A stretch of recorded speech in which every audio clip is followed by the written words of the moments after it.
Welcome to our channel. Today we how to use Docker for containerization easy tutorial step by step clearly. To get started with Docker, ensure you have Docker installed on your computer. Visit the official Docker website to download the installer for your operating system. Follow the installation instructions provided on the website.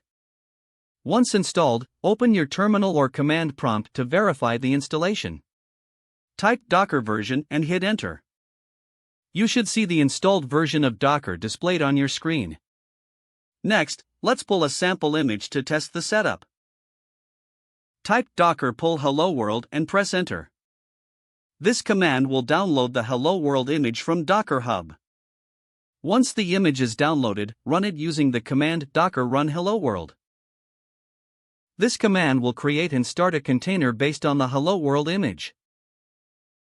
If everything is set up correctly, you will see a welcome message confirming that your Docker installation works. Now, let's explore how to create your own Docker container.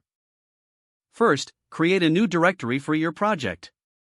Navigate to this directory in your terminal.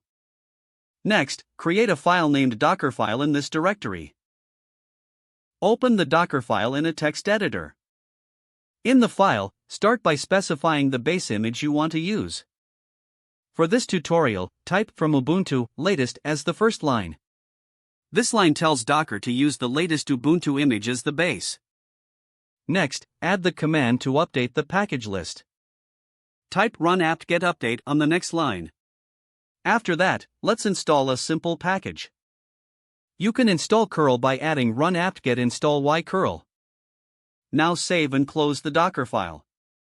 Return to your terminal and build your Docker image. Use the command docker build myubuntu image and hit enter.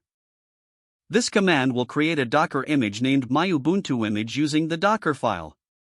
Don't forget to like this video and subscribe to our channel for more step-by-step tech guides.